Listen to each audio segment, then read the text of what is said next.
Welcome in to the Press Row Show, the number one rated pregame, intermission, and postgame show. Not a lot to talk about today. The Flyers are playing the Canadiens. The show hasn't been embroiled in any kind of controversy. Anthony SanFilippo wrote a story, as you may have read, about Carson Wentz and about how the Eagles locker... That wasn't you. No, that was somebody else with a long Italian name. Yeah. That's like typecasting, you know? Happened to me before. Yeah, here we are. Welcome into the show. When they mixed up me and Saravalli. You and... Michael Layton got mad at something that I wrote and blames Frank Saravalli for it.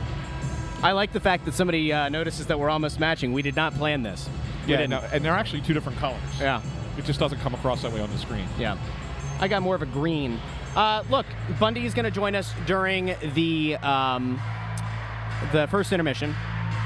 We want to address a couple of things off the top of the show, and then we're going to get into tonight's game. Yeah. And as part of the addressing things, I am going to note that we had a very interesting show a couple nights ago. A couple of clips of the show went farther and wider than I think any of us expected to. I saw quotes used from our show on The Athletic. I saw it on Outkick, Awful Announcing. I saw it on Yardbark or a bunch of other sites. Pardon My Take talked about it today or yesterday or something. And I think that there is a bit of, I'm not going to say things are taken out of context. People can go back and watch things and listen to things however they want. It's available wherever you get your podcasts, Apple Podcasts, Spotify, Pandora, Google Podcasts. And it's on YouTube, and it's on Facebook, and it's on X. But you came on the show after the Flyers executed a trade for Jamie Drysdale, who is going to be on the ice tonight, wearing number 9 on Pride Night. And you talked about Kevin Hayes and about Kevin Hayes' potential influence on Cutter Gauthier and how he may or may not have soured on this team. Now, when we talked about it in the moment, we walked away from it, and we came back to it and took a look at the people that had talked to you and had sent things your way, and Bundy and I and you guys went on Crossing Broadcast today to talk about this. I think people took it as you saying that Kevin Hayes was responsible 100%, that he held Cutter Gauthier's hand, kind of like a few years ago the Dallas Mavericks did that with DeAndre Jordan. They held him almost hostage in his house when free agency hit. So I want to give you the floor here first to address if that's what your intention was. And like I mentioned, you were on another show this morning and you kind of broke this down, but I want to give you the floor before we get into this game against the Montreal Canadiens. And that's fine. And so, one of the questions that they asked me on Crossing Broadcast today was, do I stand behind my report? I'm going to look you right in the eyes in the camera and tell everybody I do stand behind my report. Nothing about my report changes. Nothing I would not say anything is different about anything that I wrote or anything that I have said.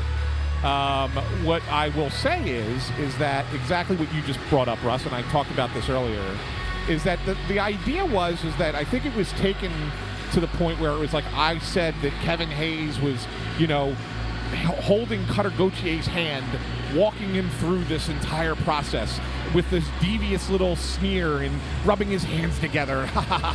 You're not going to sign with the Flyers. That's not at all what the suggestion was. In fact, and why he probably reacted the way he did is because he didn't think of it as being some kind of intentional guidance on his part to Cutter Gauthier.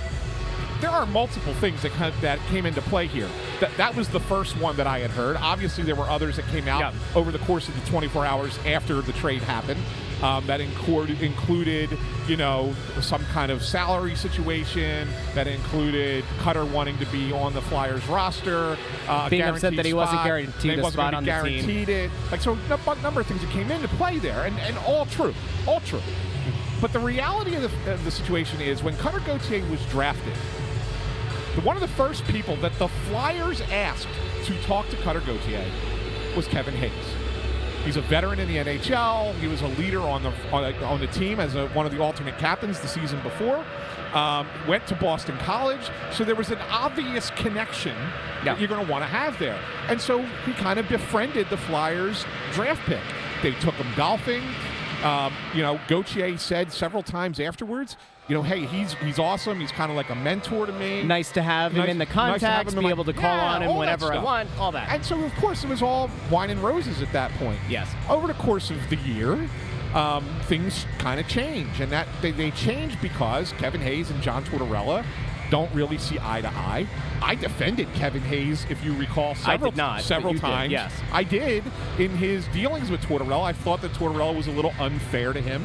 Hayes did take the high road a few times. He did. He didn't go on the public. I mean, he could have made things very ugly. He was publicly humiliated to some extent by John Tortorella. Yes, and I think that because I don't want to spend the entire pregame on this, but go ahead. Everybody is human, and Kevin Hayes is human. Yeah. And when you work for a boss, and that boss doesn't treat you with as much respect as you think you deserve, and you talk to people who either work with you or who are affiliated with you, chances are at some point you're going to blow off some steam. You're going to say some things. I mean, guys, and this is something that we talked about with Bundy on Crossing Brook, and I would tell everybody who's watching, after the game tonight, go to the Crossing Broad YouTube page, check out that interview Bundy and I did with Crossing Broadcast, because Bundy had some great stuff to say in there as well. But Bundy, confirms it that guys talk all the time. In the league, if you're coming to a new city or you're about to play for a coach or something, guys will reach out to other players and be like, hey, what's it like playing for that guy? What's it like playing there? What's it like living there? Is it good for families if they have kids or whatever the case might be? All those conversations, they all happen. Let's not forget Torrey Krug in the offseason. Yeah. The trade that almost materialized but then didn't. There were questions about, what were the influences that led to Torrey Krug ultimately not wanting to waive his no-movement clause to come here.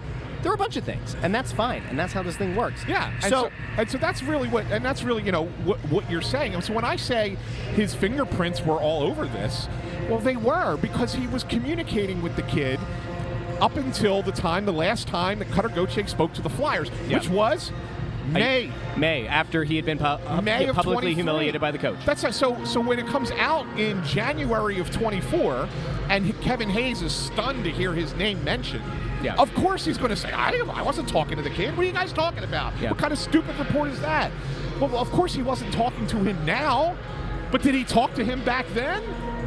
Yes. That's the thing. And so that, and everybody made it out to be such a big deal, and it's not really that big of a deal. Well, you can also have the argument that things are kind of tangential, that if you roll in the same circles, even if you don't directly say to the person hey, I didn't like playing for this coach, or I think the organization didn't back me up the way they should have, that's all it's all gonna trickle. These players talk.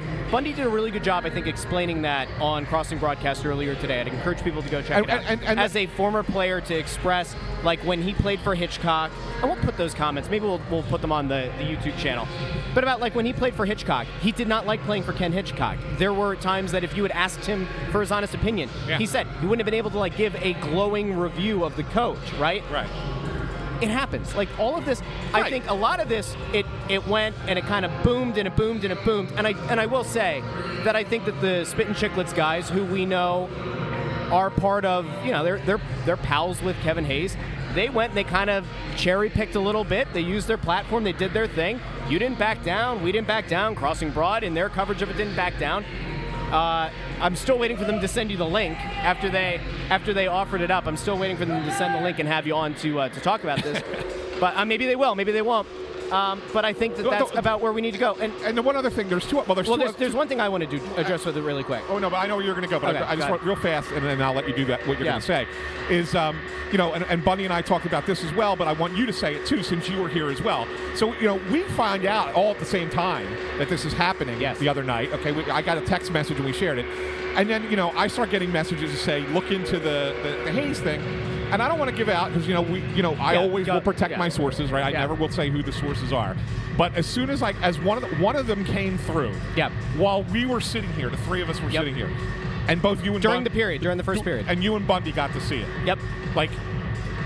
It's legit, right? Yep. Okay. All right. So that's all I just want to say. It's not so the notion that I would make anything up. And there's one other thing. Is kind of silly. When you presented it as someone in the organization has intimated this. You didn't say, I, Anthony SanFilippo, know beyond a reasonable doubt. Correct. I have the smoking gun. I have the text. I have the phone call. You said someone in the organization. And again, some people, some of these other platforms, they kind of ran with it as something a little bit different. Whatever, it happens. Now, I will say, there's one thing that we haven't addressed that I've seen some people tweet weird stuff at us. I've seen people send very strange messages on the Facebook page and on Instagram. If you're one of the people who allegedly sent a death threat or a mocking message to Kevin Hayes about the untimely passing of his brother, which was horrible and happened while Kevin Hayes was a member of this team. There is something fundamentally wrong with you. And if you get pleasure or enjoyment out of doing something like that, correct, that is a you problem. And under no circumstances did we encourage anyone, one, to reach out, to tweet at, to, I don't know, like go after the guy on Instagram about like ridiculous, about having contact with Cutter Gauthier. We did not do that. We did not encourage that. And furthermore, anybody who is messed up enough to send a death threat or to send something that is in any way, shape, or form the kind of things that Kevin Hayes alleged people were doing on social media, that's reprehensible. It is. We don't condone that. And I think the reason we didn't really address it is because the people who know us and who know this show and have followed it for years and know that there's integrity here, otherwise we wouldn't be doing this show here. Right. They didn't have any issues or qualms. There were some odd people who have since reached out with like 3 followers with like a random profile picture. And I mean, you can continue to send those messages, I guess, but I will tell you that like it doesn't affect us. I will tell you that, terrible. Again, the people who do that kind of thing, it doesn't just happen with sports. It happens across all kinds of entertainment. You know me, I'm the big pro wrestling guy. And those people, those journalists, those writers, they get death threats all the time. Not trying to marginalize, just saying there are a lot of messed up people who misuse and I think abuse the access they have to professional athletes, to writers, to everybody. Yep. And they use it in a negative way. And again, we don't condone that. We don't agree with the use. And I just wanted to make sure that we clarified that. Yeah. Not that we had to, but just for fun. Now, for sure. And one last thing that I have on this, and then we can move on. I know a lot of people questioned. There was a story that was written in The Athletic by my good friend Jeremy Rutherford, who's a fantastic journalist. He reached out to me. We had a good 20-minute conversation. He writes about the Blues. He writes about the Blues, covers context. the Blues, and he had to write us. His editors asked him to write that story, and there was a no comment from me in there. And there's 2 reasons that there's a no comment from me in that story. One, I'm a writer. I'm a journalist. I'm not the story. The story was about Cutter Gauthier. The story he was writing was about Kevin Hayes. Yes, it was from my report, but I am not the story, so therefore I do not get quoted. Secondly, he's going to put 1 sentence in from me. Yep. And I don't think that does justice as far as an explanation or a conversation. I will always come on this show and be open and honest with people. If you want me on your show to talk about it, I did radio on WIP yesterday. I did Crossing Broadcast. I'm going on radio in Winnipeg. If anybody else wants me to go on, I'm happy to go on and discuss it. At least it gives me the platform to talk about it at length, and not have it distilled down to 1 sentence. 1 sentence at the bottom of a story, which is not ideal. Which is why I gave a no comment. Yep. All right. So now that we've addressed that, hopefully that's sufficed. Hopefully, if there's anybody who had questions out there, that will handle it. By all means, if you have a question, a comment, a concern, you want to tell Ant that he's one of the things that he was called by Kevin Hayes. By all means, we are up here outside the Snow The Goalie Sportsbook. You take the elevator at section 121 or 221. Come have a chat with Ant. I had nothing to do with any of this. I'm a great person, and everybody knows that. I'm an absolute delight and a joy to have on the show. All right. Tonight marks the first time that Jamie Drysdale will take the ice for the Philadelphia Flyers since the trade. And we talked about this the other night, but he's had injury issues since being drafted. He's a guy who a lot of people think has very high upside. He's 21 years old. There are people who think that he could blossom into being a PP1 quarterback. There are people who think that he could potentially blossom into being a legitimate top-pair defenseman. Maybe not that bona fide number 1 that Jonesy talked to us about a few months ago on this show, but definitely somebody who you can build around, and more importantly, who fits the timeline as being a 21-year-old. In the time since the trade went through, what have you learned about what the team is expecting of Jamie Drysdale, and what have you learned from the Anaheim side of things? It seems like the fans there are more upset that they lost Jamie Drysdale, the person. Apparently, he's like kind of blossomed on social and some of the behind-the-scenes stuff, but he was well-liked in that locker room. What have you found? Yeah, so, I mean, I'll address that part first. And it's really interesting. One of the things that kind of comes into play here is, the Flyers before the season, hired former Ducks general manager Bob Murray as a senior advisor. And I know everybody panics when they hear the title senior advisor, right? Yeah. And I've even railed against that in the NHL. I think it's like, hey, here's a job to have until another job comes up, and so we're going to keep you in the loop, right? But in this case, it actually benefits them because Bob, Bob Murray knows Jamie Drysdale, knows his personality, knows his character, and you couldn't find a better kid to want to have on your team and have around. He is very well liked, very well respected, and he respects the game and respects everybody else, and just a gem of a person, right? Yeah. So that, number one, that checks that box off, okay? And so then what do you expect of them? Well, exactly what you just said. They expect them to kind of grow into that. But again, that's the important part. They expect them to grow into that. Don't set the expectation. Right. They don't think that he's going to come in here and just start wowing you right away. I mean, Anaheim, keep in mind, plays a completely different system, different style, with coverages and everything else that the Flyers do. So there's going to be some growing pains in that regard, and just in the adjustment of playing a certain way for 4 seasons and now playing a completely different way now with the Flyers. So that's first and foremost. But he is a very good puck mover. He skates well. He's got a nice shot. He's got good vision, right? They do think he could be a power play quarterback. They're not going to put him on PP1 tonight, but I wouldn't be surprised if he doesn't end up there quickly. They said probably PP2 for tonight, and then we'll see where we can get him at. And from now, they're just going to let him play. They're going to let him play and figure it out, just kind of feel his way a little bit, and that's okay. And that's why Torts is going with 7D in the game and not just the 6. Going to go with 7D and only 11 forwards. Something's got to give there, baby. We're getting to a point now where the number of defensemen this team has under contract, at some point it's got to precipitate a move. I think we talked about that the other night. Well, I think moves are coming in general. I mean, I think it just has to, right? You can't just go out there and have 8 defensemen on your roster in a given game, like for multiple games. I mean, you're going to have at least one. You're either going to play 7D and have one guy sit, or you're going to end up playing with 12 forwards and have 2 defensemen sit. And neither of those situations are good. Yeah. Right? So you'd rather have 12 forwards, 6 defensemen, but only having 1 extra defenseman there. So somebody's going to have to move soon on the blue line, I think. I also wouldn't be surprised if there's other shuffling taking place, because we've talked about this, Russ. We talked about when they sat Cam Atkinson and sat Morgan Frost, that there were multiple players who they could have easily scratched, right? And I wouldn't be surprised if we see a move coming soon for a younger player if they don't start playing better. Like, I'll give you an example. Like, a kid like Bobby Brink has been kind of invisible of late. Yep. And I think tonight's a big game for him. I really do. His last home game. I would not be surprised if he doesn't have a big game tonight. If either he becomes a scratch or he might even get sent down to the AHL. There's some guys who've been playing well down there who might get a chance to come up for that 3-game road trip. Wouldn't surprise me if that happened. So I think that a situation like that, you look at that and say, hey, he's got to step up. I think Tyson Forster has to play better. He hasn't been great, right? I think that they need a little bit more out of him. Obviously, you need Atkinson to score. He still hasn't scored a goal, even though he's been back in the lineup a couple games. You need Frost to be better. I mean, there's a lot of things that need to be better for this team right now, and they're not happy with the fact that they have 2 wins in the last 8 or whatever it is, 9 games, right? So they're not happy about it, and they don't want it to devolve into what we've seen in the past with 10-game losing streaks, 13-game losing streaks. Remember that one a couple years ago? 13 games in a row. Here's one thing that they don't want that to happen. I wouldn't say this is a disappointing element of what's happened so far as the rebuild, but I do think that we expected there to be more shuffling of guys between here and Lehigh Valley, and it hasn't happened.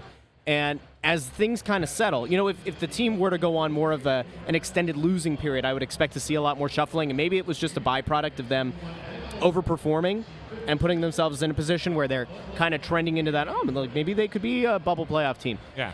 If things start to fall off, then you would expect to see more shuffling. I still think that you look at a guy like Bobby Brink, who looked like he belonged up here in the first 10, 15 games of the season, has since kind of leveled off a bit.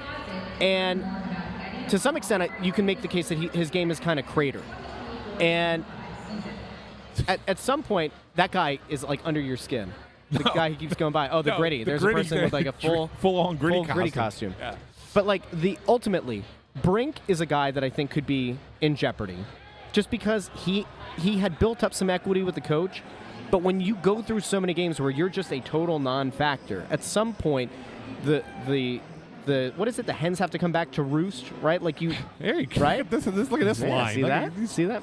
I came here with my serious hat on tonight, but I do wonder for Brink, if a Forster, they have the ability to go down to the Phantoms. Maybe they refine their game, and you bring up, one of the young forwards who people have been kind of clamoring for this season. I don't know. Like maybe it'll happen. Yeah, and you got Noah Cates coming back soon, right? I mean, so that's going to impact. I mean, the lineup's going to something's going to have to give.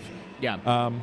We'll see. I mean, Danny's never stops burning the phones. That's the one thing I can tell you about Briere is he is constantly in communication with other teams, just asking around, kicking tires, trying to find interest in certain guys, and he's doing it a lot, right? I mean, It's not like it's just like, hey, I'll message you about this guy today, and then I'm not going to get back to you. We'll bring it back up in a couple months. No, yeah. Danny is constantly checking, constantly seeing if there's interest. I seem to remember a former executive going out of his way to talk about how hard it is to make trades in this league, but that's just me. I can't remember the guy's name. Well, I feel like he was here. But I will tell you that while it might be hard to get people to make deals, one deal that isn't hard to make, of course, are the deals that you can find over at shop.snowthegoalie.com, where we have new merch. We have a new little bit of merch here. And, of course, that is the Quitter Gauthier shirt, which you can now buy on the site.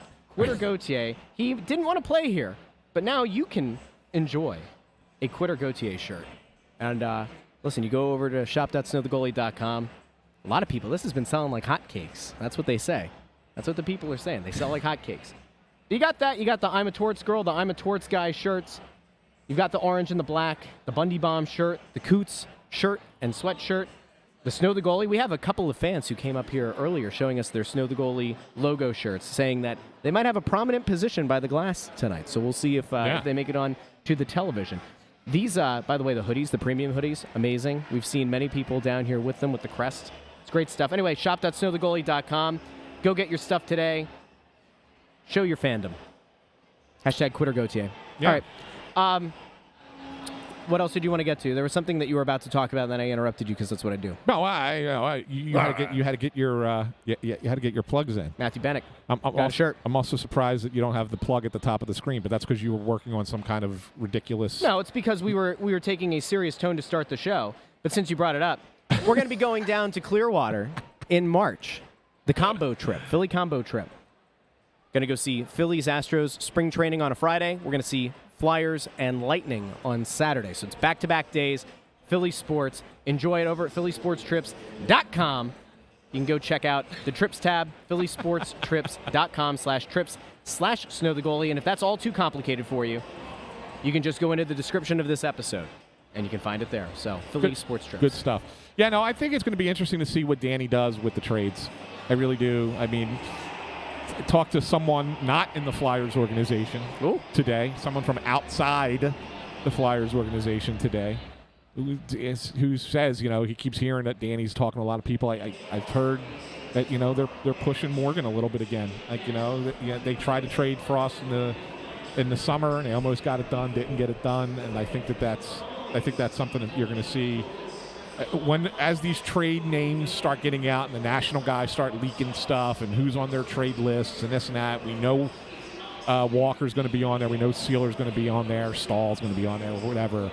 Those guys, but they're all 1 year. They're all 1 year veteran defenseman contracts. The Morgan Frost is not. He's got term. He's got a second year on his. So that one's interesting to me. I'm going to be curious to see. I want to pull this up really quick because this actually kind of falls into this. Phil Albert. The NHL trade deadline is that weekend, so we're gonna be down there. Yes, it is. And so we're doing that meet and greet, and I think we were planning on it being that Friday, which would actually coincide with trade deadline day. Yes. So, yeah. So last year, I will let you know, if you do come down on this trip, you will hear Ant talk about how hard it is to cover two teams while you're down there. Last year, the deadline I was at spring training on hockey deadline day, and it was a nightmare. It was an absolute nightmare, and the Flyers did nothing, if you recall, right? They couldn't trade. Well, trades are hard, but they did have the app. We should ask, the next time we see Danny Briere, we should ask if they still have the app that Fletcher Mort was so proud of. The one that gives the value of players. I was my phone was just so crazy that day. And I'm trying to do the Phillies. When they couldn't trade James Van Riemsdyk. And the Flyers at the same time. That was hard. So, but maybe having you down there, maybe you could take some of that off my plate. Nah. Probably not. Maybe you could do some of the work. Nah. Nah. But let's look at this game tonight. One other thing. Yeah. We have a live show coming up. Give the people the date, because I forget. March 16th. March 16th, we're doing a live show. We're going to have the tickets available this week. I can say where it's at. I think so. Yeah, it's at La Cecilia, which is on 3rd Street in Oxford. Yep. Oxford, PA, out in Chester County. Will be a 5:30 arrival. And we will do the pregame show before Flyers Boston. Yep. They'll be out in Boston. It'll be the press road show. Me, you, and Bundy, and intern Andrew out at La Cecilia in Chester County. So that'll be fun. Make sure everybody comes out to join us. Once the ticket link is live. It's limited availability because it's only so much space that they can take. But you can buy your tickets. Full buffet. Yes. Yes, Italian food, full buffet. Bada boom, bada bing. Desserts, too, everything. It's What did I see? I saw there's going to be hoagie stuff, I believe. They're going to have some appetizers. Little pasta, little apps. Yeah, a little salad, apps, some salad, some pasta, some pizza. I've been told the food's very good. It's very good. Yeah, very good. So March 16th, put that on your little calendar, and then when we do the little drop on the social media, it's the link. It's the day before the carnival. We will make those tickets available on shop.snowthegoalie.com. I will let you know that you'll be able to get in on the action there. So yeah. We got a lot of stuff. March is a very busy month for us. Yes, it is. Snow the Goalie. Yeah, the Only Flyers podcast. By the way, I know we're pushing 9 minutes here before the game, so let's kind of get into this one tonight. Flyers and Montreal Canadiens. You got Sam Ersson in net in this one for the Flyers, and I believe it's Caden Primo, son of friend of the show, Keith Primo. He's been on the show. Yes, in goal for the Montreal Canadiens. They're a weird team. They're like 500 but terrible, and I don't know how else to describe it. Like they're 500 and they're like minus 23 in goal differential. I don't know how you could be that bad and be a 500 team, but somehow they've won 17 games this year. So they're going to be an interesting challenge for the Flyers tonight. I think the Flyers are a better team. They just really are, and they should beat this Montreal team tonight. I think they're actually going to put some pucks in the net tonight. I don't like Montreal defensively, and I think that they're going to put a number up tonight. So I know I can't make my pick yet because Russ is contractually obligated for the rest of the month to go first. Hey, I've actually had very good success here. You have. I'm impressed. But you know what the problem is now? What's the problem? Because what ends up happening is that you like hem and haw on your decisions. You try and drag it out. I burn the time as long as possible before you put your pick out, and it forces us to just kind of like throw ours out without explanation. 5-3 Flyers. Nah, very good. 5-3 Flyers. 5-3. It actually might be 5-2. I think Sam Erson's gonna have a big game. You're gonna go 5-3 Flyers. Maybe I go 5-2. Probably 5-3. 5-3. But maybe 5-2. But probably 5-3. Can you make a decision, please? 5-2. 5-2. 5-2. Sam Ersson. 5-2. Slams the door. Okay. Empty netter. What do you got over there, intern Andrew? Intern Andrew says 5-1 Flyers. What a fraud. He was listening to me. That's a good one. That's a good one. All right, go ahead. I wasn't going to go that high, so that's all right. I got 4-1 Flyers. Bundy has 4-2 Flyers. So we're all playing the Flyers. We are going to have a fun time up here on the balcony as we watch every goal go in. So the other thing we have to announce, Russ, and although there's more to announce. Yes, because we haven't really. Did Spit and Chicklets send you the link? They did not. That's not the. No. That's not the announcement. But we haven't decided. We have to come up with. What the winner will get. So today is the halfway point of the season. Yes. This is game 41. Yes. And we've talked about this before, but we put out these picks every game, and we notice that a lot of our viewers and listeners also they tweet us their picks. They put their picks in the comments here and everything else. And we thought we should have something for them, and we should have them join the competition for the second half of the season. Yes. So we're going to do that. Starting not this game, you can give your picks this game, and it's good to know what they are, and we appreciate them. But starting next game, we will have an official tally of people who make their picks, our fans who make their picks for the Flyers game as well. And we'll have to come up with a prize for the winner. Another thing that I have to organize. I'm on it. Yeah, it's good. It's going to be great. It's good. Or we can put intern Andrew on it. Intern Andrew gets to run it. Intern Andrew runs the pool. runs the fan pool. Yes, he has to aggregate all of the responses, maintain a spreadsheet. I love it. Love it. Oh, this is good, Phil Albert. The winner gets to pick intern Andrew's next outfit or costume. This is easy. Well, no, because it'll be at the end of the season. No, but that's all right. All right, we're dressing him up as Cupid. We know that. We'll dress him up for the draft. They can pick his costume what he wears for the draft. He has to wear a leprechaun thing for St. Patty's Day, and that's for the tailgate. No, the tailgate. This is the carnival. Carnival. The carnival. We'll dress him up like a leprechaun. Yes. What's in April? Easter? No. Well, it's in the end of March. It's at the end of March this year. Yeah, well, we'll dress him as the Easter Bunny. Sometimes the bunny's a little bit sluggish. Didn't have his coffee. He's shaking his head no. All right, Easter Bunny. And then May, because the Flyers are going to make the playoffs, so we have to figure out an outfit for him for May. And if they make the cup, then we're going to have him dressed for June. Flag Day for June. Flag Day! Yes! Merca. I love it. Merca. Yeah, I like it. Which one is isn't one of them in May? Is that Labor Day or is that Memorial Day? Memorial Day. That's a solemn. You can't make fun of that one. Mother's Day. We could have him dressed in red, white, and blue though. That would be respectful. Mother's Day. We could have him come in and wear. No, you know what we do that day? We have his mom. His mom has to come. Yes, and she has to tell embarrassing stories on the show about injury. Yes, that's what'll happen. If the Flyers 100%. make the playoffs and we approach Mother's Day, Deirdre will come onto the show and tell intern Allison, Andrew brilliant idea. He has to dress up like the Stanley Cup for June. Great good. idea. Or Father's Day. Yeah. June is also Father's Day, right? It is. Andrew, are you a father? No. You got time. You got time. I definitely don't. You guys. Anyway, what do we got? We got 4 minutes here. Yeah. Okay, let's recap things. Drysdale's in the lineup tonight. Yeah.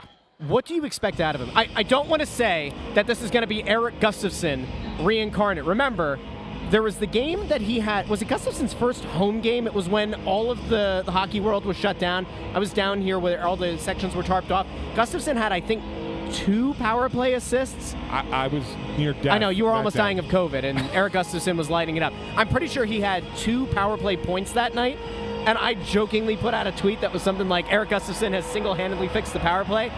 Will Drysdale get on the score sheet tonight? He might get an assist. I'll give him a helper. Okay. Let's give him a helper. Give him an apple. 2. I think he gets 2 points tonight. Okay. That's bold.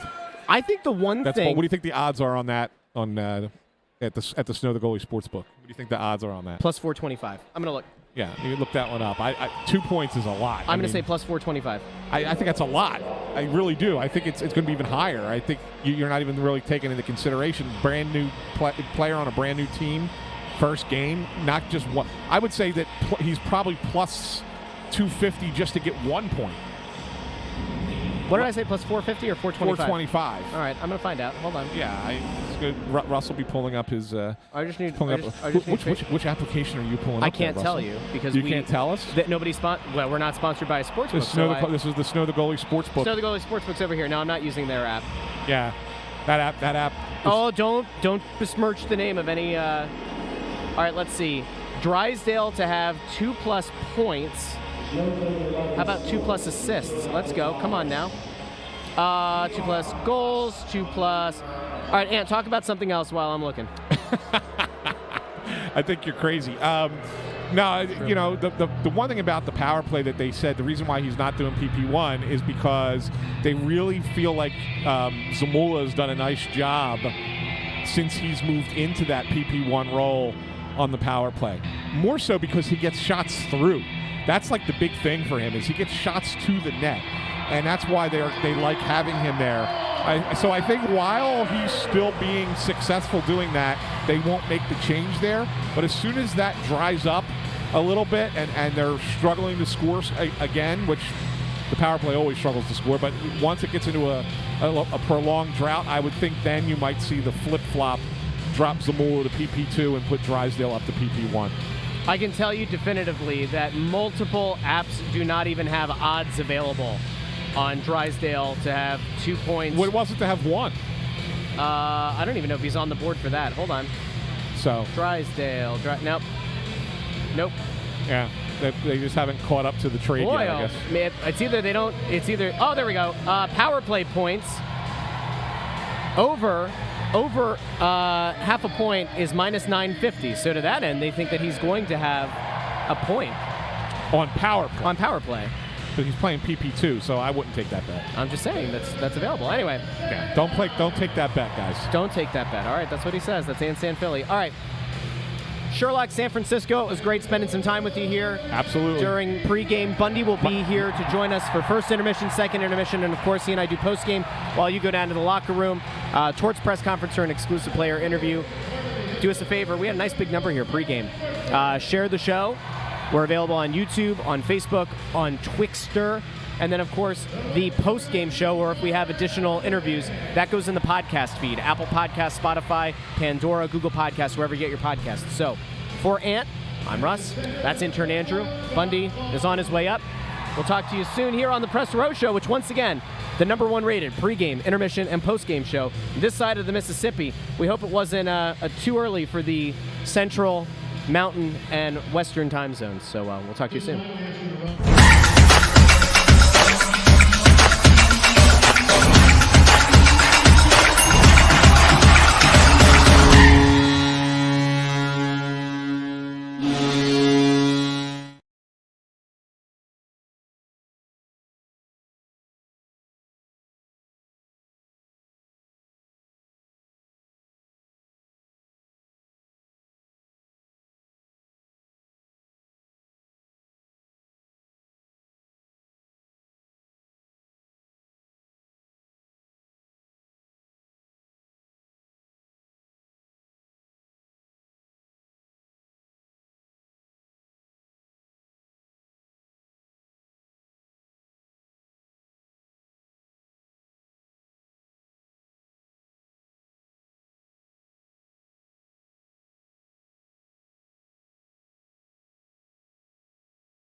Welcome into the Press Row Show as we bada boom, we bada bing.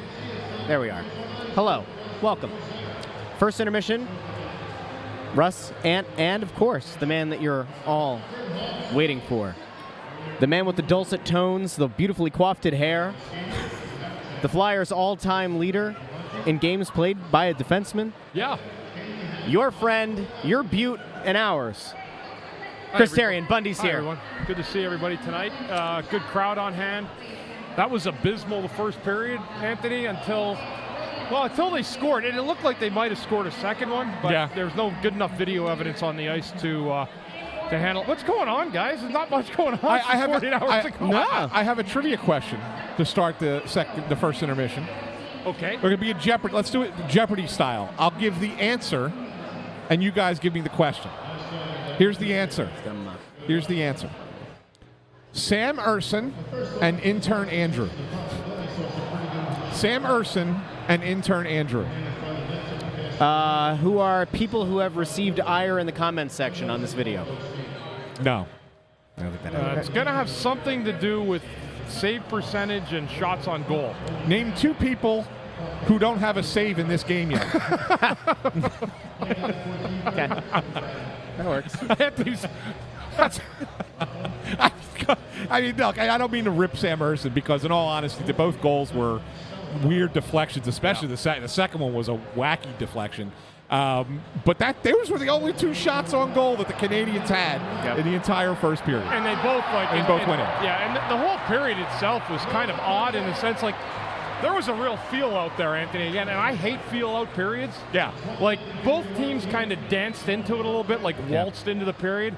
And unfortunately for the Flyers, they fell down 2-0. They got one back. A nice, a loose puck in front. Tippett hammers it home to make it 2-1. But at the same time, that is not the kind of way that the Flyers want to start hockey games because we know usually how it ends when they fall behind the 8 ball. Now, there may be an opportunity in this game to come back, and there probably will be.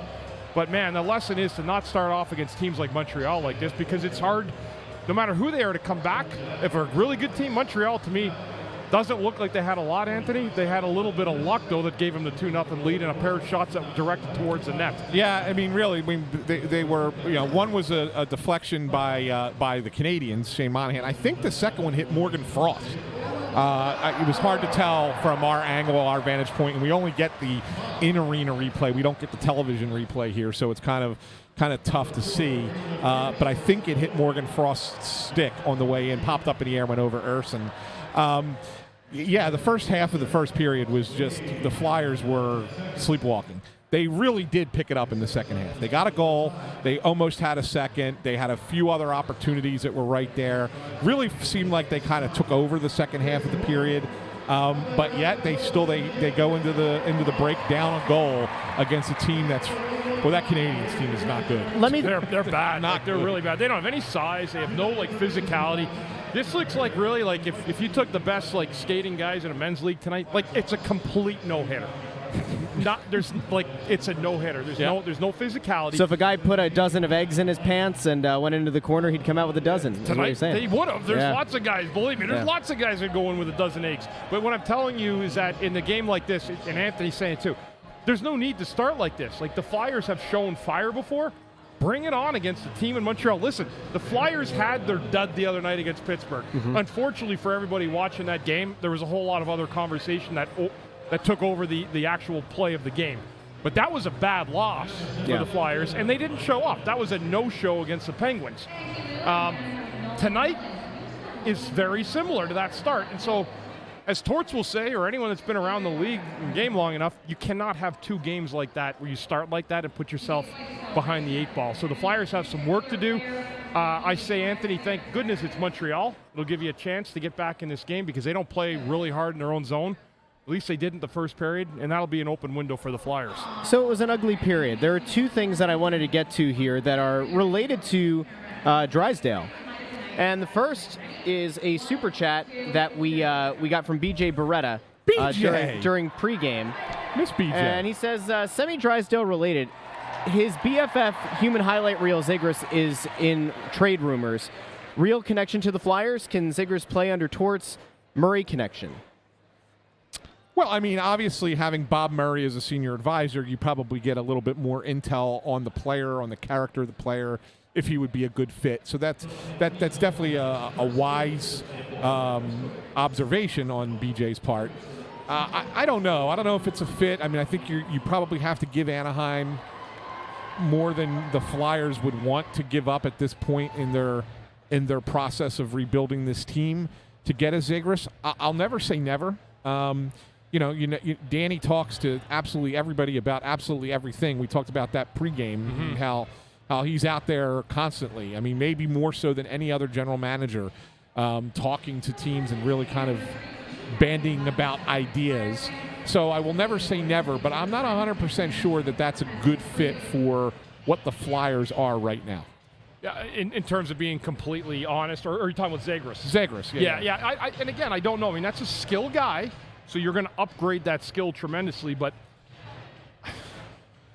that's a hard move to make right now, too. Yeah, you got to give up a lot. Yeah, you got to give up a ton to get him. I do believe Anaheim will probably move him. They're trying to overhaul, I guess, what they're doing, too, and realizing, like, well, they had a decent start, but the pieces aren't there for them, they don't think, to move into the future the way it's been. And I like Zegras' skill.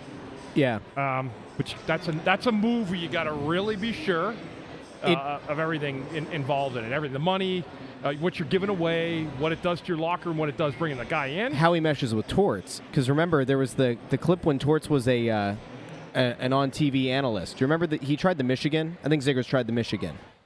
And Torts went viral for saying, is that a hockey play?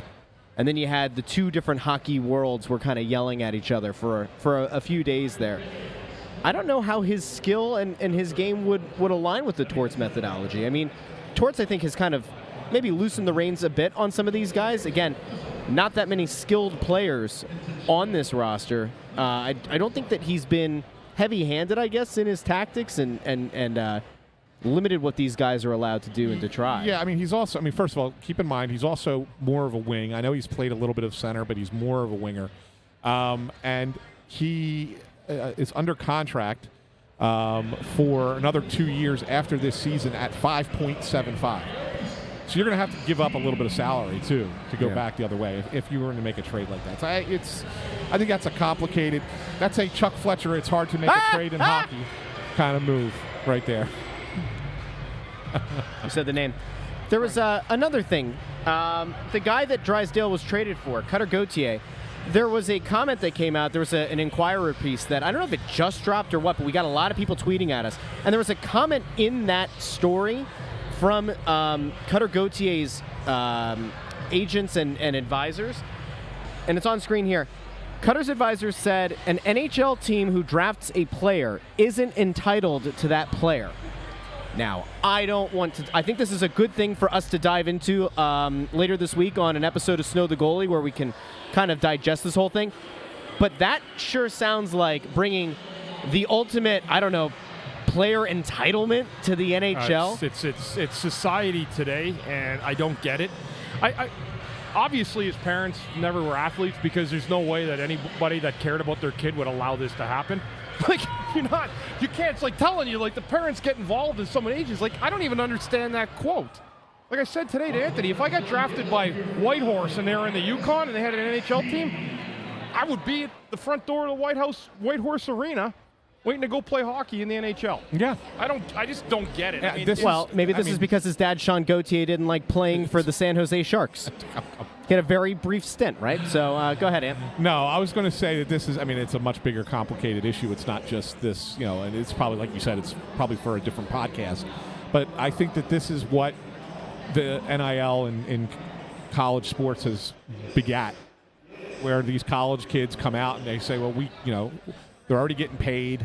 They're already, kind of trying to dictate their careers and where they go. It's like it's damaging drafts. So here's what you do. All right, I don't know. This is what I would do. If you request a trade and you have not played a game, you should forfeit your signing bonus. Okay. All right? Okay, you're fine. You want to go down? We'll trade you. Yeah. But they don't have to pay, and neither do we, the signing bonus. You'll get your stuff. That should be how it gets done. Because now you're making demands, because this is the stuff these leagues got to be careful of now. Yeah. And it's gotten to a point in other leagues where it's gotten crazy. The last thing this league needs is some 19-year-old coming in dictating where he wants to play. I mean, the last guy that happened to I can think of, right? Like in a big grand thing was Eric, right, with Quebec. But at least he told them, I'm not playing there, so don't draft me. And then he did And by the anyway. way, the guy built this whole building. Right. I mean, it's a different animal altogether. Eric Lindros to Quitter Gauthier, so it's totally Didn't different. Blake Wheeler did something like that, didn't he? Who I mean, else? he was. You know who else did? Ask Anthony. Did someone else do it, right? There's a lot of guys it's happened to, right? First round picks. Yeah. You're talking about John Elway? Yeah, but Elway, yeah, but I mean, guys that were their first picks, like who in the NHL? It's very rare you see the 18-year-old say, "I'm not going to go play for your team." Right. That drafts you. Right. Well, there was one who decided to go back to college for 4 years, so he didn't have to sign. Who used to play here, but anyway, it happens. But I'll figure it out. Don't answer if you don't want to. Okay, go ahead. Yeah. So I want to make this comment here, to pull this one up. Here it is. If you want player empowerment, this is part of it. It's an added risk. And Jay, while you're correct with that, I think that there needs to be you have to strike a balance. You have to have some empowerment for the players, but at the same time, you can't have them dictate how businesses are run. Yeah. Because that's the thing. Keep in mind, each one of these sports teams is a business, and it's got to be run like a business and cannot be dictated to by the employee. And that's where you run into a situation where it's like, okay, give them a little bit of room, but they can't take the whole pie, man. They can have an extra slice or whatever the case might be, but you can't take the whole pie. J Money got it, and so did Ogie. I love Ogie's picture there. I don't know if anybody can zoom in on that picture. It looks like Ant. Ant, you modeling there for Ogie. Anyway, here's the bigger issue. So if, like, all right, play it out. This league and their players association have had a contentious relationship, let's say, when it comes to negotiating, right? There have been multiple lockouts under Gary Bettman. Can you imagine what negotiating a new CBA would look like in a league where the PA empowers or encourages collegiate players to potentially sit out until they don't have to report to a team and become a free agent? Do you know how, like, the way that the negotiations would go, this league would shut down for years. It wouldn't just be a one-season lockout. I have to imagine that the Players Association, despite the fact that they want to do what's best for players, I can't imagine that they would want to see guys do something to the extent of what Gauthier did, or some of the other guys you can go back to historically. Like, guarantee they don't want that, right? And I'll tell you what, they better figure it out quick, because this is not a thing they want to have happen. And they said, and somebody just, and intern Andrew had the comment up. It says, well, you know, that's what it is with college kids. You know, they have the opportunity; they can choose between college or turning pro. But the team can just as easily choose to not sign the player if they don't want to. Right? I mean, yeah, they own his rights for the 4 years that he would technically be in college. But if the player decides he's coming out of college early and the team doesn't want to sign him, they don't have to. Right? So I mean, you're saying you're empowering the player, but you're not 100% empowering the player. yeah. It's not 100%. It's wild. I mean, like there has to be discourse- a mutual agreement there, right? I mean, so it's not. You know, yeah, they could choose to stay in school for 4 years if they want to. Certainly. Or like Philly fans sit here, you might just see teams not draft NCAA commit kids in the first round. Well, that would be collusion. You can't do that. And plus, there's a lot of kids that would be absolutely thrilled to come play for their NHL team, as most all of them are. Yeah. Listen, someone get bad advice? I think it is. I'm a Philadelphian. I love it here. I don't want to beat the drum anymore over this. We have a player on the ice tonight that we got back.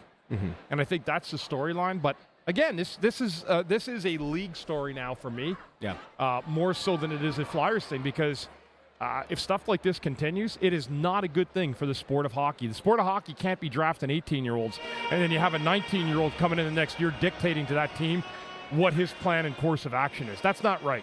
Yeah. That's not right at all. Yep. Anthony, anything else that you wanted to say on the matter, or would you like to to get back to tonight's riveting game. I do have something that we could talk about. I thought you said you had 2 points. Well, the other point is one that I've said all year. That goal that was that went to review, it wasn't called a goal on the ice. The players celebrated. The Flyers celebrated as if it was a goal. Yeah, Ryan Paling thought it was a goal. And then it goes, finally, there's a stoppage in play. It goes to review, and the officials say it did not cross the line. We saw a couple of angles where we are. You guys were both of the notion that it was a goal, correct? I thought it was. I thought it was front too. angle, yeah. And I once again come back to put a chip in the puck. It's 2024. Put a chip in the puck. If you don't have a way to have cameras that will give you a decisive angle, I come back to what they've done with VAR in soccer, in the EPL, and in the World Cup. If you don't have the camera angles that allow you, like in soccer, with such a big net, to be able to pinpoint exactly where the ball is, put a chip in the puck. It shouldn't be this hard. It shouldn't come down to, again, playoff games are going to end up being decided. I feel like this has happened more with the Flyers this year than in any year I can remember.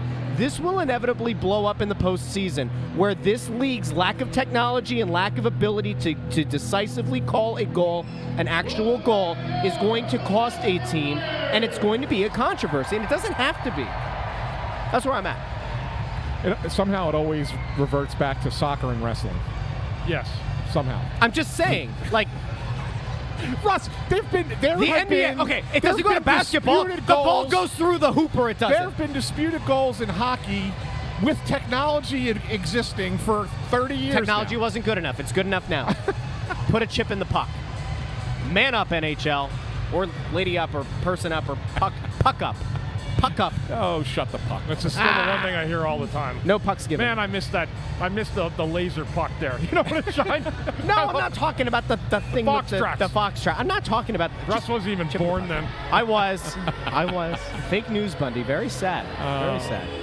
All right. Hey, K-Dub wants them to bring back the Fox laser puck. No, there's a ha at the end of that. No, Please I note. think K-Dub really does mean it. Okay. Despite the ha. Anyway. All right, 50 seconds, Russ. Do what you got to do. I have nothing to do. What I have to do is... into the first period, so whatever. We erased that timeline. First period was whatever. We will be back in the second intermission and, of course, post-game. Post-game, we'll either have an exclusive player interview or the Torts presser. Bundy is out, which means it's time for us to go as well. We will see you in the second intermission. Share the show. YouTube, Facebook, Twixter. I think Buddy's going to go pee. How about you? You have to go pee? Here's a pee break. Bet. Yeah. Does Sam Erson get a save before Bundy gets back from the bathroom? No. Okay. Oh, I don't know. If it's a direct return from the bathroom, then I say no. But if Bundy goes and talks to people, like he always does, goes over. So I'm not taking that bet. All right, we'll talk to all of you in the second intermission.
Welcome into the Press Row Show, the #1 rated pregame, intermission, and postgame show.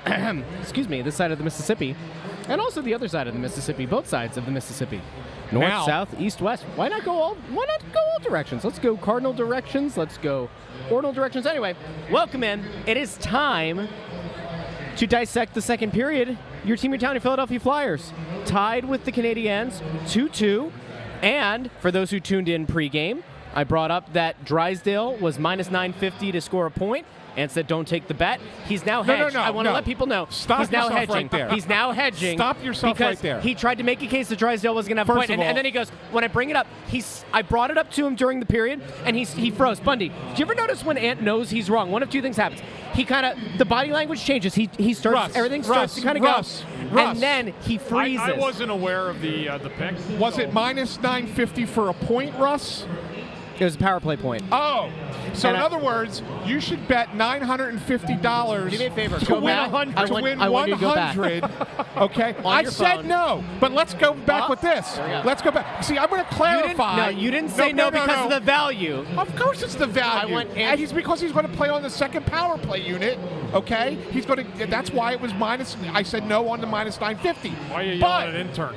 But I'm not yelling at the intern. No, I was telling him that I wanted him to go back and replay what happened. If you're going to before the replay game. what happened, One of the people if who you're listen at going to home. replay what happened, Yeah. Russ predicted that he would have 2 points, and Ant said, "I will give him 1 assist. He'll get 1 assist in the game." I don't know. Did he? Just because I Did said he? don't take a bet that's minus 950 Did he? doesn't mean that Well, I you was have wrong. to. Sometimes you have to. What's that old saying? What do they say on Shark Tank? They say sometimes you have to spend some money to make some money. You know? Yes. Though we don't encourage gambling here on the Press Row Show, even though we are outside of the Snow the Goalie Sportsbook. Let's get to what happened in that period. Let's talk about the Drysdale play. Yeah. Sets up a nice goal. He looks like he's found. I think he looks better. Like he's found his footing now in the second period. I don't know how drunk that guy is. He's been but that way since before the game. He tried to get us to bring him on the show before we even went live for pregame. He was like, "Oh, radio guys." Looks like he may have been a little overserved. Perhaps he overserved himself before he got here. So I don't ever throw stones at anyone that's overserved. I can assure you that. Yeah. But anyway. You know what? I'll tell you what, though. Wednesday night, good atmosphere again down here. It is. Yeah. Buddy, what did you see from Drysdale Good skating. in that period? Good skating. I really like his skating. And so what I tell people is that when I see someone that skates like that, it's effortless. You can do an awful lot with a defenseman like that. You know, you can really. Again, I don't ever want to say a guy that's not a super big guy is going to be a dominating defensive defenseman, but he can play with a good stick. He can make that quick pass. Poised on the power play. I mean, that was a simple little play. Yeah. Just move it over to the sideboards. Let the forward make the shot. They did, and I know they built like nice setup. Well, it was just a pass to the half boards, but he's still distracted enough off the top guy high that he made a play where someone had some time and space. Right. I just like his skating, and I implore people, just be patient with him. He's 21 years old. I mean, he's a baby still. I don't care if he had success in his first year in the league. Let him learn the system here. Let him fall, into where he's going to be comfortable, and they're going to give him that chance to do that. That's the one thing with him. He will be beloved here for a few years because they traded what they considered a big piece for him, and they're going to give him every opportunity. And that's a good point that you bring it up because I was going to say when Lou Nolan announced that he had the assist, the roar in this place for Jamie Drysdale. Like all he has to do is be decent, and he's going to be beloved here. Now, just be good. Yeah, just be good, and he'll be beloved here. Yeah. I'll give Charlie O'Connor credit for this because I did not hear the chant, but Charlie tweeted out that over by the press box, when that goal went in and when they announced the assist, there was an "F.U. Cutter" chant started over that way in the upper bowl. I didn't hear it. I believe that happened over on that side. So, listen, the fans are going to do what they're going to do, and Cutter Gauthier kind of made himself a villain. Drysdale, from all reports, from everything that we've heard and seen, was very well liked in that locker room in Anaheim. The fans adored him. They thought he was great. They liked him as a person. Whatever they do in Anaheim to make you connect with those players, digital media and all that, the fans really seem to gravitate to him. I think he's going to be a very popular player here. But it does come down to what you said. Have to play well. Yeah. And I think as a fan base, to your point also, you have to be patient. Yeah, and I'm asking the fans to give him some patience because there's going to be nights where he's going to make some mistakes, right? And you don't want to judge him on that particular night for what they got back. This is a good young skating defenseman. I love the way he moves around effortlessly on the ice. And the reason that I'm optimistic about it is because when you have those kind of tools and puck handling skills, there's an awful lot that can be found inside that game as well. And I look forward to seeing his development and how that goes. It's exciting to get a new guy in here. Forget whatever went on, but I mean now we have a bona fide player that's a good puck handler on the point. I hate anybody comparing a young player to Cale Makar at 21 years old. I mean, you're talking about a Norris Trophy winning Stanley Cup champion that won the Conn Smythe. So let's relax with that. But if we want to have aspirations and visions, you know what? I was thinking the other day, Anthony, who he could turn out to be, and Torch has mentioned before, Dan Boyle.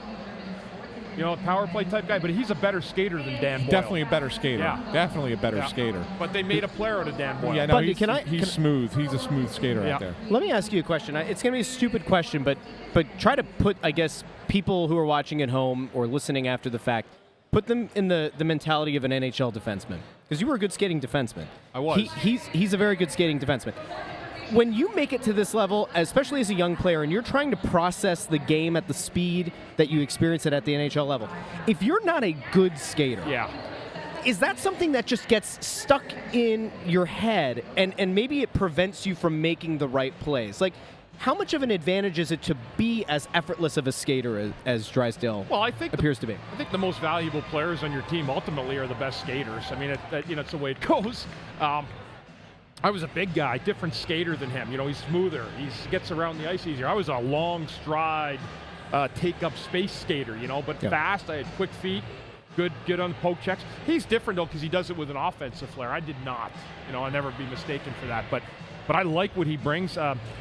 I'm trying to think of someone like his size a little bit that I think might be there. I don't want to say like a Duncan Keith yet because he's still got some time to go. Scott Niedermayer, that's a real, you're talking getting in the top 5 type guys all time.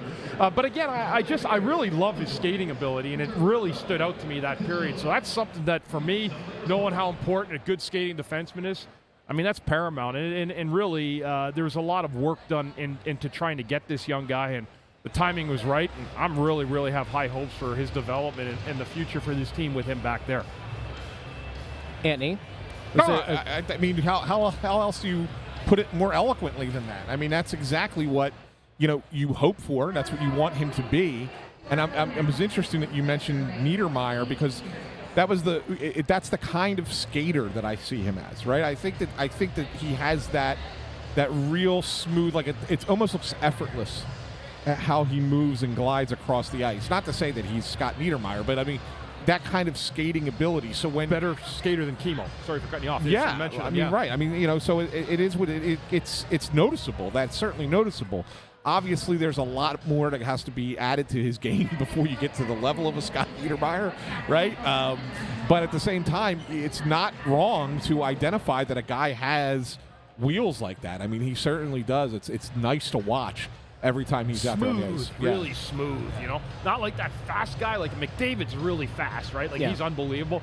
This guy's smooth, man, just glides out there. I've seen this comparison, and I think it's just because offensive-minded defensemen played for the Flyers.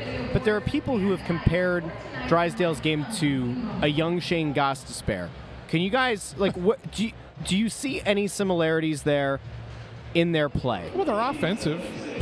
I mean, that's kind of that's the similarity. 10 times better skater than Ghost. He's so significantly Ghost better is skater. not. Just when people always said this, he's not a fast straight line skater. Ghost. Yeah. It takes him everything he can to get his motor going. Shifty. He's shifty sideways. Yeah. But fast straight line, no, that's not part of his game. It never has been.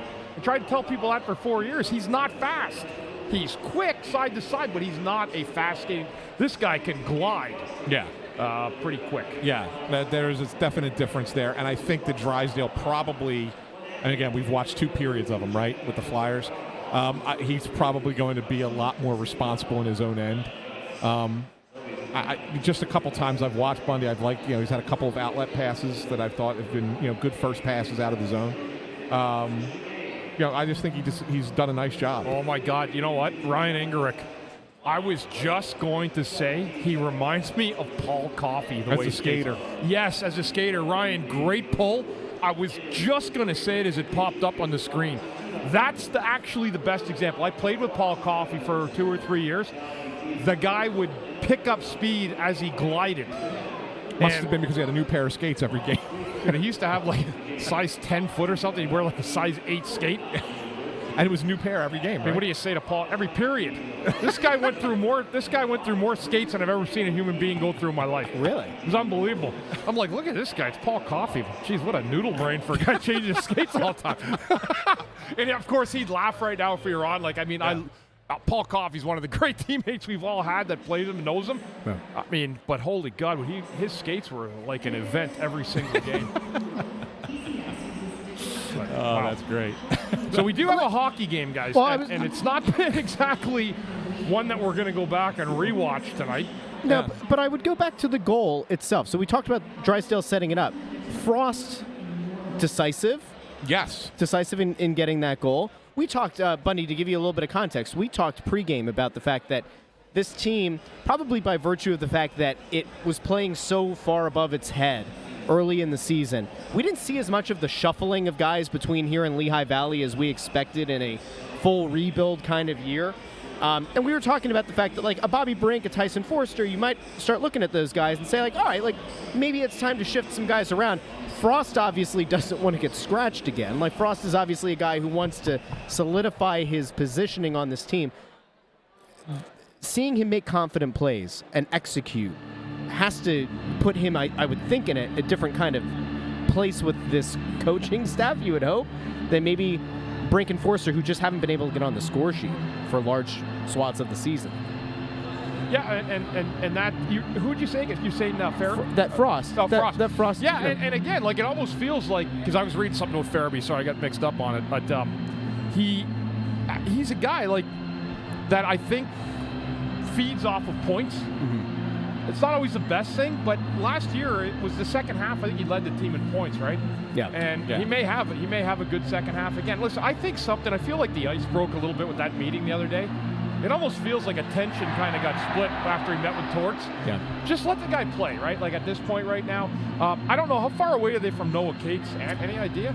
Pretty close, and that's why I was thinking that there's a chance that he could play on this road trip, and I wouldn't be surprised if somebody gets sent out. And that's what pregame I suggested that Bobby Brink might get sent back down to Lehigh. Yeah, I think that's a possibility, but no guarantees. I just think that's kind of what could be next. And they have too many defensemen, but I don't know if they're going with 7 right now, and that seems to be, it's a luxury. I don't like it as a luxury, but I don't know. I think a game gets disjointed. I mean, you've played in those games. I hate it. Yeah, right? It gets disjointed. You're with a different partner almost every time out. You have to take that odd shift off where you just end up sitting for a little bit longer. It really just kind of, I don't know. I don't like the 7D thing. What they do is they usually play the first 2 pairs and then rotate the 3 guys in the last pair.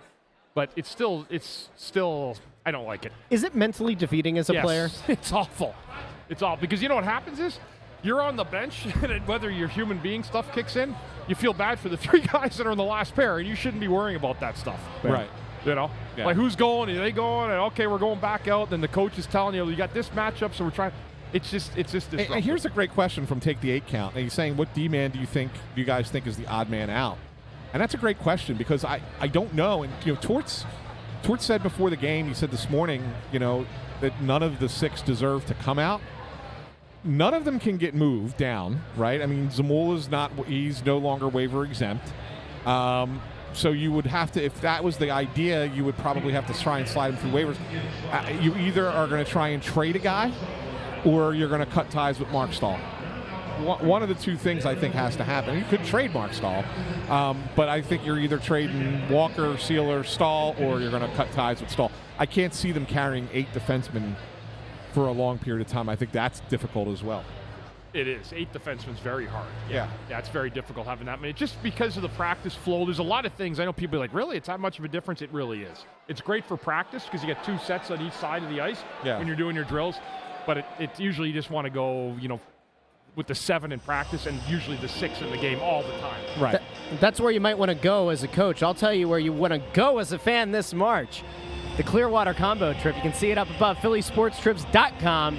We're going to be going down to Phillies versus Astros on a Friday for spring training. And then the next day, we're doing it all over again. Philly sports, baby. We've got Flyers and Lightning. Back-to-back days, March 7th through the 10th. And as we noted pregame, March 8th also happens to be NHL trade deadline day. What better way to enjoy the trade deadline day than by putting your tootsies in the sand, watching some spring training, and then the day after, having some fun watching the Flyers take on the Lightning down in Florida. Join us. phillysportstrips.com/trips/Snow The Goalie. The link to that is in the description of this episode on Facebook, on YouTube, and after the fact in the podcast feed. Yeah, Daft Digit makes mention, he's right. Cam York could conceivably go down to the minors, but they're not going to send Cam York. So, I mean, he's eligible. He is the one guy who is eligible to get moved down, but no, won't happen.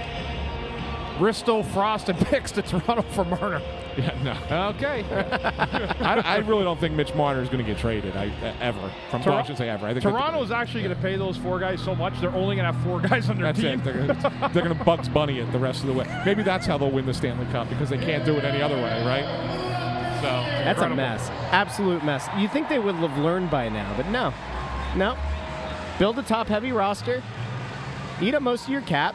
I guess the thought process, if you're Toronto, is the rumor is that the cap's going to go up next year, and then you would obviously hope that you're not going to have flat cap years like you've had. So it goes up next year, maybe it goes up the next year, and then the percentage of the cap that those guys eat up decreases year over year. But that's still wild.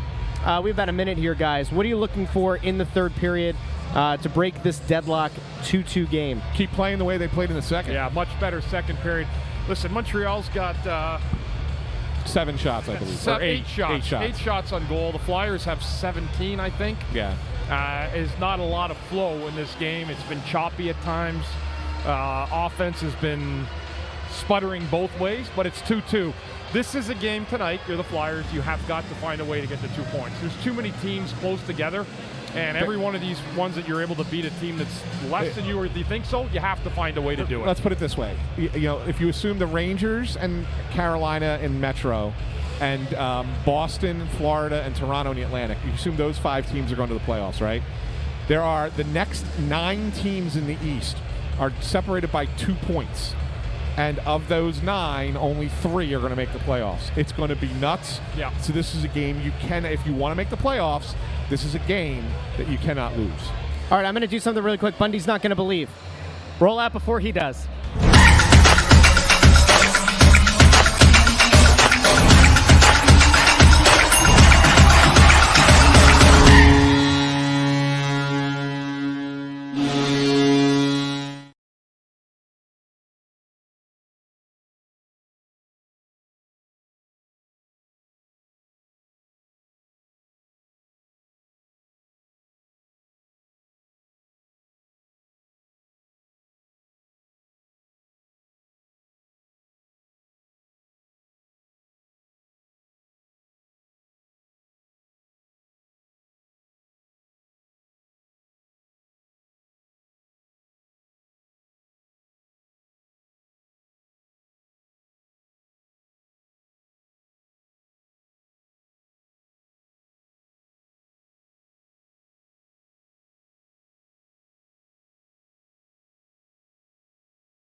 Can your team, your town, your Philadelphia Flyers walk away from this game?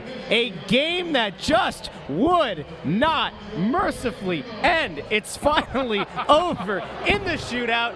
The Flyers win 3-2.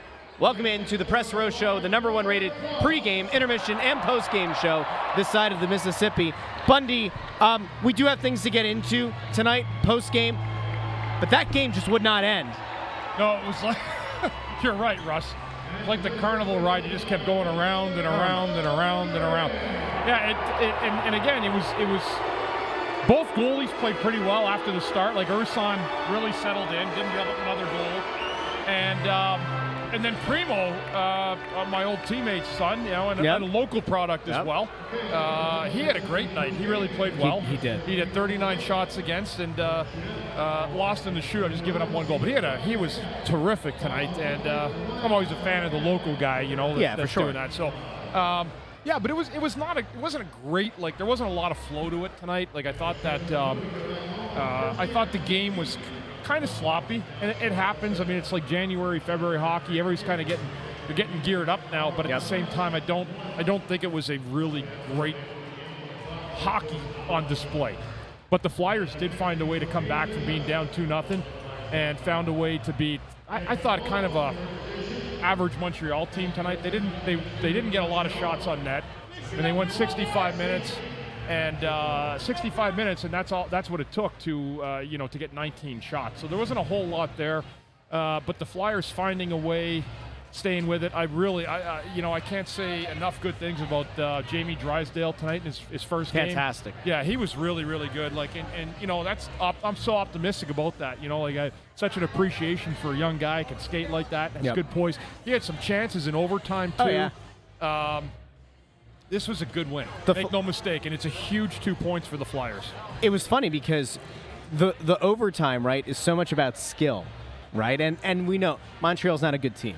This Flyers team, not the most skilled team. Drysdale arguably played some of his best hockey in that overtime period. Well, more space for a good skater. Exactly. It's lethal. The fun thing about it is when you start to kind of think about what this thing could look like down the road, right? As the rebuild continues and as you add good pieces and more skilled pieces, it's so easy to forget what a differentiating factor legitimate skill and skating can be in the extra period. To add that kind of layer of, a guy that can find the loop. I mean, he created 2 chances just himself in the overtime. The great pass to Frost, where Frost came in, almost had a good chance to score with a couple minutes left, and then he had his own opportunity where he kind of used his speed wide and very, very, very eloquent skater. Yeah, it seems to be the word of the night. Eloquent. But you know what? It's a lot of fun. A lot of fun to watch. This was not a beautiful game. No, but a fun win. Because it was another great crowd down here tonight. It was fans were into it. It's Montreal. It was always that's probably the team that has had so many victories. They're like the New York Yankees in a lot of ways of the sport. And it's always nice to beat the Montreal Canadiens or the Toronto Maple Leafs, who are the self-righteous owners of hockey in Canada. Yep. Oui, absolument. Everybody, good job tonight, guys. Good win. We got a big line. Got a Canadiens family right here. That's okay. Yeah, that's all right. You know what? You can't win them all. Yep. Can't win them all. But you're still happy to come out to the game. That's a paying fan from Montreal, and that's right. We thank his. Merci beaucoup. Merci beaucoup. Thanks for the 2 points, and we'll catch you. Anyway, there were a few people who put in predictions. Nobody got the prediction exactly right. I will say, Drysdale, I said to Ant, I wanted more than anything for Drysdale to score or to get on the score sheet there in overtime to make the 2-point prophecy come to life. You know how I am with Ant. I always enjoy getting to hold something over his head. There was a chance. He, as you mentioned, generated 2 legitimate chances there in overtime. He did. What did you see out of his playmaking? We talked about the skating throughout regulation. What did you see about his playmaking that fans should be excited about going forward? Good first pass. That's always the one thing you want to see from a defenseman is how does he move the puck? How does he pass the puck in stride? And he does a really good job of it. It's funny. I was talking to John LeClaire, and as we said earlier, it was in the third period, and I said I went up to Johnny and said, he reminds me a lot of, as I said, someone mentioned it earlier about Paul Coffey. Mm-hmm. And John Claire's answer was, well, I hope he's better in the D zone than Paul Coffey. That's a guy we played with. Yeah, we got like the 38-year-old version of Paul Coffey where, like defense was not a priority at that point in his career. But his skating does remind me because what Koff would do so well is he'd take off and then he'd find a way to glide. And then he'd pick up speed by kind of cutting in on the ice. And I think this kid does that.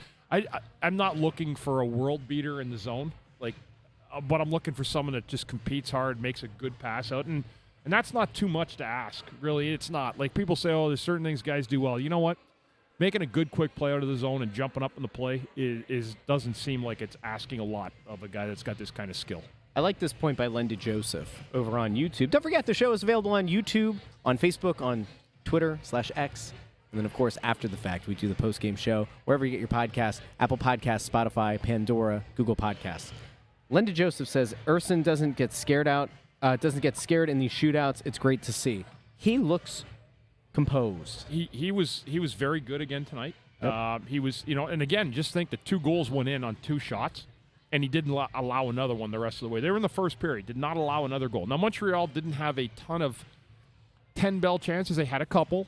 But again, Urson, the ability for him mentally to respond and rebound from a rough start wasn't necessarily his fault. I think speaks volumes about him. It'll be, you're getting into the point now of the season with this win here tonight where you've got again a little bit of cushion instead, not a lot, but a little bit. And it'll be very, very interesting to see what Torts does with the back-to-back. I believe that's a back-to-back, if I'm not mistaken, on Friday, Saturday. There's another thing that we have to get into here, and we're kind of trending a little bit positive here because they had a win. But there are people who are asking in the comment section about Bobby Brink.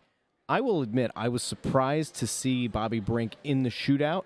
I don't know if that's just the coach trying to put him in a position to get some kind of confidence. It's not happening in the run of play, so then you say, all right, maybe in the shootout he pots one, and it ends up being kind of like a lift-off point for him going forward. It didn't happen tonight. Were you surprised that he was one of the 3 shooters, that Brink was one of those guys that Torts decided to go with tonight? You know what? I think he's probably got a laundry list of about 8 guys that he could probably pluck the 3 names out of. And again, you might have a guy one night that things are going the way they are, and then the next night they're totally different, with the shooters and what you believe. So,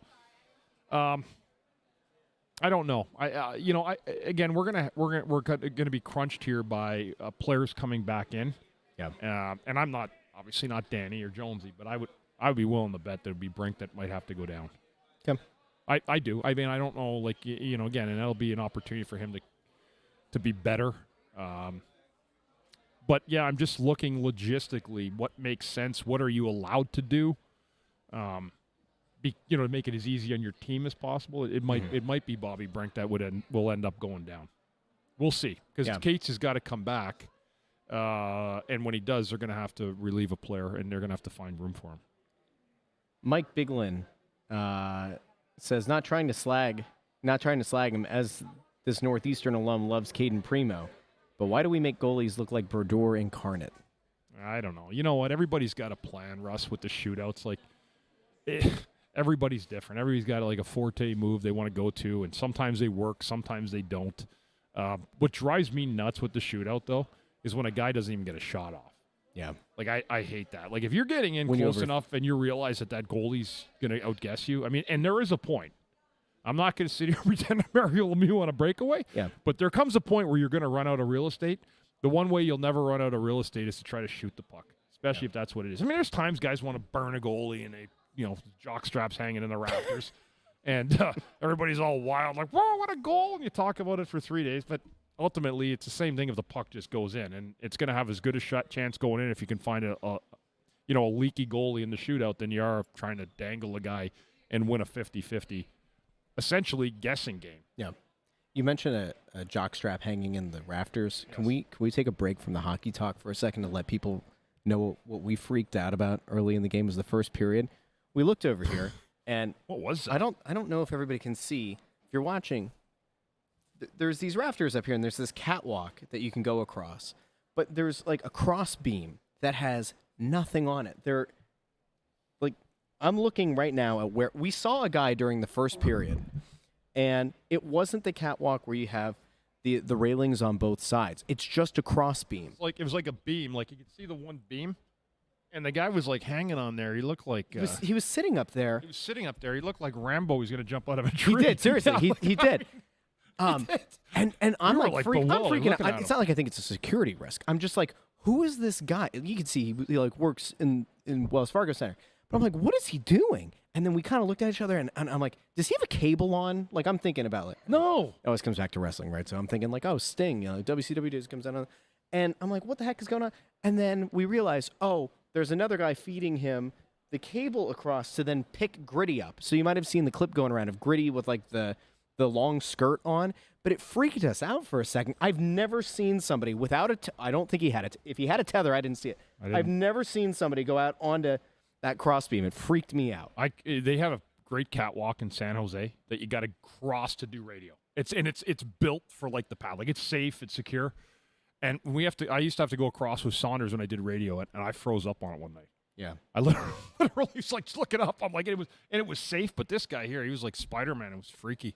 Oh, I love this. I'm guessing you pulled this one up? I did, for Jerry Martin. First game he was able to catch all season due to being deployed. Thank you so much for your service. Thank you so much. I'd come home to a hell of a storm with the trade, and the first game I get to watch. Nice way to get the ticker going. Jerry, that's awesome. That's awesome, Welcome Jerry. back to Flyers Hockey. Jerry, and you're in the right place watching Postgame. And if you come down to Wells Fargo Center for a game, come find us. We're outside of the Snow the Goalie Sportsbook all the way out. Love to give you a handshake. Thank you for your That'd be service great, in person. thank So, lots of stuff. There you go. Like Matthew Bennick wishing the guy, happy welcome back here. We have a lot of love with our Snow the Goalie team. Oh, my gosh. It's the best. It is the absolute best. We take care of each other. Everyone watches each other's backs, and that's what we love. We're a team here. Yep, I agree. It's funny because in a way, Good job tonight, my friend. See you next game. Yep. There we go. That's our organ. We're right next to the organ up here. We love that guy. I think it's one of the things that's like the nicest part of what we're doing here, and the fact that we're kind of like building. We've always kind of built a community of people here. Yep. But like you can see, we can see the number from all the platforms right now. But like every game, it gets bigger and bigger. And one of the things that I think we all kind of take pride in is that people kind of play off each other nicely. It really does feel like there's a good group of people. I will remind you that there are events coming up March 16th. That's after the Clearwater trip, which we talked about a bunch, where we do the spring training game followed by the Flyers game, March 7th to the 10th, phillysportstrips.com. On March 16th, we're doing an event at La Cecilia down in Oxford, which is technically Chester County. Somebody tried to fact check us on that in the first intermission. But we're going to do the press road show. We're going to have tickets available on shop.snowthegoalie.com later this week. It's going to be a huge Italian buffet. Really? It's the Flyers versus Bruins. We're going to have a fun time. I will be playing in the alumni game, and that will be not this Friday. No, 2 Fridays from tomorrow. So from this Friday. So come on down. I actually heard a rumor. This is kind of scared the, right out of me. The bejesus out But of me. I heard there's a rumor going around that Bergeron and Chara are playing for Boston. It's like, get out of here. There's no way. You can't. Even Johnny looked at me and goes, "Come on, you can't do that. Sorry, boys, you need to be out of the league for 3 years before you come and play in an alumni game." You can't. Imagine Big Z out there. That's a violation. I played against him for many years, but I mean that's like, good Lord, man. Yeah, we can't have Berge. The guy was almost won the Selke last year. We don't need him in an alumni game. I don't like it. I don't like it at all. I don't like it at all either, Russ. You don't have to play. No, better that's how it works. Can I? So, I'm upset right now. So Chara, I could see he's been out of the league for a little bit, Chara's played last year in the Island. Well, he played, but did he play? He played. He was in the league. He still practiced every day. He was in the league. All right. Well, he was tangentially in the league. I could see, but he also doesn't. He's not fleet of foot. I should just have him put you in his pocket, dude. He go around. You'd be like one of those kangaroos in his pouch. He'd be following around. But Bergeron's not fair. That should not be. He should be on at least like a 5-year ban. There has to be a longer waiting period for him.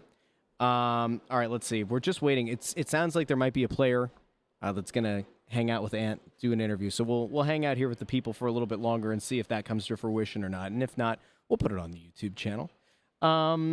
Which, by the way, we will not be here all night. We're going to give him we're going to sign off at 10:15 if we can. That's exactly right. 30 minutes, and whether Anthony gets it or not, we will post the Torts presser. We usually get that, and but yeah, we're not waiting until Wait, hold on, pause. What's the date of the Flyers Bruins alumni game? 26th Of January. Yes, And I said March 16th for the event.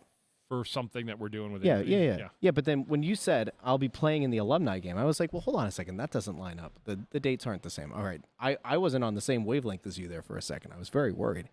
It's like I didn't remember the alumni game being in mid-March. And that's Mark Recchi, of course. The highlight of the weekend will be Mark, being inducted into the Flyers Hall of Fame. So that'll be a great weekend, and we're excited. Where does Recchi rank on your all-time Flyers list? One of my favorites and one of the best. Like I loved Mark Recchi as a teammate, as a person. He was one of my favorites, and he was a great hockey player. Smart, good guy in the room. Like, I mean, you're not going to find one guy say a bad word about Mark Recchi. Never. Yeah. Love him. Gamer, winner. I mean, he played forever. If you had to go out for one last shift, go back to your playing days, and you can concoct a lineup of guys that you played with, games on the line, is Recchi on that? Is he on the ice for that last shift? Probably, yeah. I'd have to. That's a tough question because I'd really have to go digging in my memory bank. But yeah, I would say he's probably there. Yeah, I would say so. Sounds like a good thought. Highest scoring Flyer in a single season. Yep. In the history of the team. That sounds like a good thought experiment for later this week when we do a regular episode of Snow the Goalie, where, by the way, the Bundy Bombs will be back, baby. It's been a while. It's been a while since people have had the Bundy Bombs. They're like building up in you. Isn't it nice just to cover hockey tonight? It is, yeah. The other night was so insane, and I think the funniest part of it was when we got done, we all kind of looked at each. I think we all kind of felt tired, right? Like there was the adrenaline rush as things were happening throughout the night, and by the time we got to the end of the night, it was exhausted. You're on this roller coaster. It does feel good to break down some hockey. Would we have preferred better hockey tonight? Yes. Quite possibly. Do you take the win, though? You do. I'd take the win. You always take the win. Let's see. Rob Greeley says a dozen of hard-boiled eggs in Bundy's hockey pants during the All-Star in the alumni game. If I'm going to be the spirit of fairness, yes, you could put the 12. See it, Timmy? You could put the 12 eggs in my pants, and there's a really good chance they ain't going to get cracked. Either. All right? Not going to play physical in that alumni game, huh? I mean, if someone wants to bump me, I'm not running anybody over in that. Even we were talking, like, there's three guys talking about the alumni game. Leclerc's one of them. He's like, man, I tell you what, I ain't going that hard. This thing. Everybody now is at, like, that point where you're thinking, like, okay. Because the problem is your brain still thinks that you're able to do the same things, but your body just can't do it anymore. Joe Watson's playing again. We had a retirement game for him 2 years ago, but he's back. He said the Bruins are his team, and he wouldn't miss it for the world. I'm just thinking about this, though. So, okay. Bye-bye, Mary Jane. Your brain, can play whatever he wants. Your brain is telling you what you can do, and your body's telling you that you can't do it. Absolutely. As you're getting ready to go out and to take the ice, is there part of you that's like, yes, all right, like conceptually, I don't want to run anybody over. I don't want to go for a hit, miss, or have something happen, and then you're taking it into the boards where, as an active player, you bounce right back. As this version of yourself, I don't know. I dove in an alumni game 2 years ago. Like, literally, it was a loose puck, and I dove behind the net with my stick and poked it. And then I got up, and I'm like, what am I doing? Like, seriously, I got serious problems right now. Oh, boy, oh, boy, oh, boy. Yeah. It's bad, man. Yep. You can get really hurt in these games. We got Matt Bennick saying that already has the tickets for the alumni game. Oh, good. So there you go. And wants to know if there's a chance to meet you, Bundy. Of course, Matt. Matt's a great fan, and it'd be my absolute pleasure. Matt was here the other night. He was, and that's the game I wasn't feeling. And it was the game that you were sick, but it's okay. It's okay. Let's see. We've got some people putting together quite the. All right, I'll pull this one up. This is like all the guys who didn't suit up or like barely suited up for the Flyers. Patrick centering Gauthier and Laterra, Ryan Ellison. We didn't have Hamhuis, did we? No, remember they traded for his rights? Sam Talbot's an all-star. Yeah. His name's on there. We got to find a better one than Cam Talbot. Wow. Who was the guy that played the one game? Let's go obscure. There was a guy that played one game in net, a goalie, like, and we were in Winnipeg. This is like 6-7 years ago, maybe. Not Pickard. No. It wasn't Cal Pickard. This guy was like, I'm telling you, man, they found this guy in parts unknown. And it was Let's see if the people can get it in. Let's see if the people get it. The guy played his first game was in Winnipeg, and I remember Zepp. That's it. Rob Zepp. First person to get it, Rob Greeley, you win a prize. I don't know what the prize is, but you win a prize. We'll figure out that prize. It wasn't McGee. It was Rob Zepp. Yeah, I don't remember the name Rob Zepp. Was that the one? That's the guy who played in Winnipeg, his first game. And I remember thinking to myself, like, this is a great story, but my God. Hey, here's a good question. Rob Greeley asks, will Pronger ever play in an alumni game? I don't know. Maybe I'll shoot him a text, see if he wants to play one of these years. I don't know. I wonder if alumni games actually get to a point where they're just certain guys don't play in them. Yeah. Like, I haven't heard of Gretz playing in an alumni game. Pronger, I don't know how often you talk to Pronger, but once in a while. He seems like he's been doing better. Like, the lasting effects of what ended his career. I think he's doing a lot better. Yeah. I can't imagine that he would want to risk it, though. Yeah, what the hell do I know? But, like, he's made a ton of money, and, he's won a Hart Trophy and won a cup. So. Chris says Bundy better get skating to shut down Bergeron in 2 weeks. You know what? I'm just not going to be gapping up, Russ. There's not going to be a lot of gap. We're gonna.